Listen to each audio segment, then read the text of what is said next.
our elite have these theoretical ideological agendas, and it's also predicated on sort of a Soviet idea that for us to be true revolutionaries, we have to be exempt from the consequences of our ideology. So if I'm John Kerry, I need a private jet. That's the only way I can stop global warming. If I want to have teachers' unions and I have to have my kid in a private school. If I want to have 30 cents a kilowatt hour power, I've got to live on Montecito where it's 70 degrees year round. If I have to say to people, we're going to be inundated pretty soon because of global warming and our coastal properties will be underwater, if I'm Barack Obama, I still get to have Martha's Vineyard Estate and a new place in Hawaii. So this is kind of a Versailles wealthy left group that play act like Marie Antoinette. They dress up in peasant garb because they can, and they're wealthy and they're privileged. And so that explains a lot of what's happened. And the other idea is that we're creating the Davos class, the Great Reset group. They're basically agnostics and atheists. And they have lost any idea that the degree to which you act as a human in this lifetime affects your soul. And it's what Socrates said, that songs are everywhere, but they come into reality when you have an instrument to play them. But if you break your lyre, or you break your horn, it doesn't mean the song disappears. We have a soul. It's manifest only because we have a body for a short time. But if you don't believe that, and they don't, they're secular humanists, then every single issue right now is all that matters. It's not whether you lie, it's not whether you're a good person in terms of traditional, say, just take one example, Christian morality. It's whether you were right on the issue of global warming, you were right on the issue of critical race theory, you were right on this radical, and what is the agenda? It's a radical equality of a result. If you sum up the woke movement today, in every aspect, environmental, social, cultural, economic, it is that any inequality anywhere in the Western world can be attributed to some sort of exploitation. It doesn't matter about a person's individual circumstances, whether they're aggressively a workaholic or inert or lazy, or whether they have good genes or bad genes, or whether they have a big inheritance or whether they have a bad back, all the millions of things that we can't control in the tragic view. So we say to ourselves, we want equality of opportunity. Everybody gets an equal shot. And we'll try to help people that have disadvantages, but no, it's that person is not like that person. I'm anointed to adjudicate on the back end. I'm gonna have an equality of result, and I need power to do a lot of tough stuff. And this is the motto of everybody from Pol Pot to Stalin to Mao. And that's what they want to do. They want the power so they can determine everybody's life. You've got your air conditioner on too much. A poor person in Fresno doesn't have that. He doesn't have that. So I'm going to take that away from you. But I'll keep mine going. Yes. And I'll go out and buy some carbon credits somewhere with some shonky scheme. They always think of that, don't they? Yeah, I probably have one of the highest greenhouse gas footprints of anyone on the planet. My personal flying alone is gigantic. I'm paying a company that actually, at a very high price, can pull a bit of carbon out of the air and stick it underground. And so I'm offsetting my personal emissions. Nobody should live in America more than 1,500 square feet, but I have 20,000 square foot homes, but I have had the carbon offsets. That's what they do. They dream up these things. I feel like they're creatures at Versailles, and they're very dangerous. And the left has conceded that the agenda that they embrace is ideological, and there's no compromise. Pete Buttigieg said that. He said, these prices are hard and they're difficult for you, but they're valuable because they're going to make fossil fuels unaffordable. They don't care about the misery that will entail millions of American families. But my point is, if you tell middle-class people you're not going to be able to afford to fill up your truck at $7 for diesel fuel, or you're not going to turn on your air conditioning because it's a sin and we're going to make it 30 kilowatt, and you're going to be on that forklift at 18 and you're going to pay taxes for this guy with a gender studies major at Stanford on his loan forgiveness. You're playing with fire, of going after them, and then you keep calling them semi-fascist. So if you stop and think a minute, the President of the United States, between 2009 and 16, Barack Obama said these people clung to their guns. He just ridiculed them. Joe Biden has called them chumps and dregs. Hillary Clinton said they were irredeemables and deplorables, and she made fun of them in West Virginia. You know, we're going to wipe out your livelihood. the FBI, members of the FBI say, how do we stop this president? Or Peter Strzok says, I went into Walmart and it smelled like Trump people.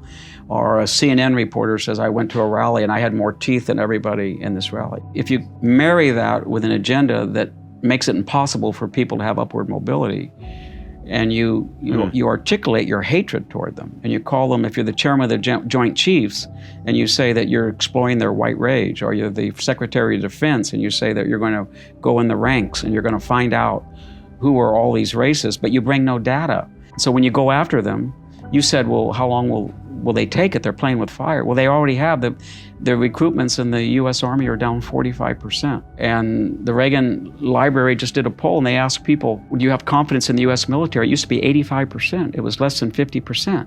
And the U.S. Air Force Academy is not getting that. It has a recruitment crisis about applicants. The applications have gone down, but especially the applications that qualify of kind of people they want. So we're starting to see people say no. We have a kind of a rejectionist half the country. It wasn't just that they're not going to Disneyland or they're not watching the Super Bowl or NBA. They're not joining the military. They're saying no, and that's half the country. And that was, the left always operated on the premise that they were the critical intellectual elite, and they would look at the system and they would poke holes in it, but was always the assumption that the system was there, that there was always some guy fracking oil, there was always some guy perched up on the 150th floor washing windows, there was always a guy to fix their car, and that's how they existed.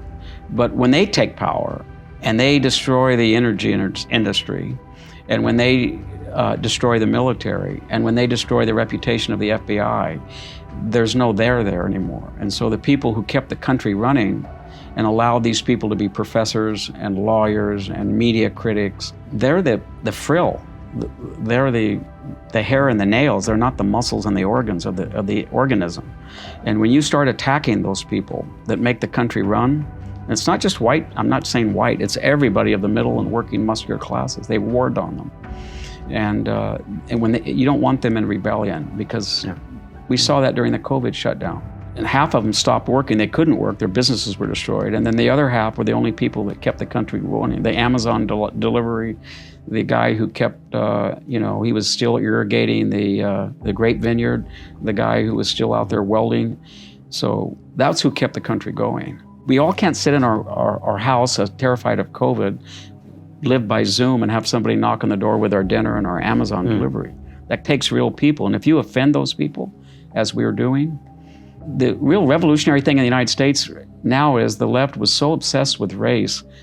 It's almost that their hubris brought on nemesis, because now what's happening, you're starting to see a subtle but definite trend that people who the left calls non-white feel there's a war against them. If you're a Mexican-American painter, or you have 10 people working in your electrician business, you don't want people going into your diocese and disrupting it over transgendered issues. You don't want critical race theory. You don't want somebody playing the knock-up game where they walk up to somebody and hit them in the head on a street in New York and they're out the same day. So they're offending those classes, and they're creating a new political reality of class, I think, is starting to slowly reassert itself. It's very ironic because remember, these people are not empirical, they're ideologues. I think everybody knew that Stalinism had failed by 1935 or 36, earlier during the Great Famine. It didn't matter. He didn't change. Mao failed, but the ideologue does not care. We saw that with the Virginia pushback against the left. They didn't care. They doubled down on critical race theory. So we in California have no forest management because we felt that it was empowering timber companies, very careful, conservative trimming of dead trees and logging. So what do? We have these huge fires, these biblical fires, and they put more fossil fuel emissions into the air than cars do, but they don't care because it's ideologically correct to have a particular forest management problem. And so that's where we are. We've created a very wealthy, elite, protected class, and they have controls of the influence in the Western world. And by that I mean the books that are published, the media, social media, network news, PBS, NPR, Foundation, all of it. And they have a huge megaphone, and they have the money. the wealth. If you look at the Fortune 400, these are not ancient fortunes based on manufacturing or assembly or oil or mining or gas or transportation. They're finance, investment, insurance, high tech, bio, media, and they're very left-wing people. They have a global market, they're very wealthy, they're ideological, and they have an agenda that they feel is good for us. This is their religion. As atheists and agnostics, they feel we're going to convert these people. We don't want to do it by the sword if we can avoid it, but they're going to do what's good for them. And we know what it is. We've seen their visions. It's all of us are going to live in high rises, and we're going to go to a belt around a city on mass transit. We're going to give up our individual cars. We're going to think a particular way. We're going to have a particular K through 12 education, and we're going to be the perfect citizen according to them. And they don't believe in liberty. They don't believe in individual choice. They don't believe that individuals can make better decisions than they can as government. So they're very scary people, and they're not new in history. Every generation or two, they have a new face. If this was 1793, we'd be calling them Jacobins. If it was 1963 or 68, maybe in China, we would call them Maoist. After 1945 to 50 in the United States, we'd call them sympathizers with socialism or communism. So I don't know how we defeat them other than the way we've always defeated them. And that is a few people call them out and say it doesn't work and we're going to oppose you. We have a better system, we have better values, and we care about people, and we're humanist. I don't think that they're anti-human, as you said. When AOC said that she didn't want children because of climate change, and when you tell the left that you can't have a society with a 1.3 fertility rate because you'll have a bunch of old people dependent on very few young people whose whole lives will be spent taking care of them, they don't care. That they like that. The fewer people, the less carbon imprint on the environment. So it's very sad because it's insidious. People with PhDs and JDs and MDs and MAs and BAs who are very glib can do a lot of damage. And as we get older, I'm not trying to be romantic or naive, but something about a person who works with their hands and they combine the mind with the body and they build or they mine or they harvest, they're grounded in reality. They know human limitations, and they believe that the world is tragic and you try to do your best, and if you're not perfect, it doesn't mean you're not good.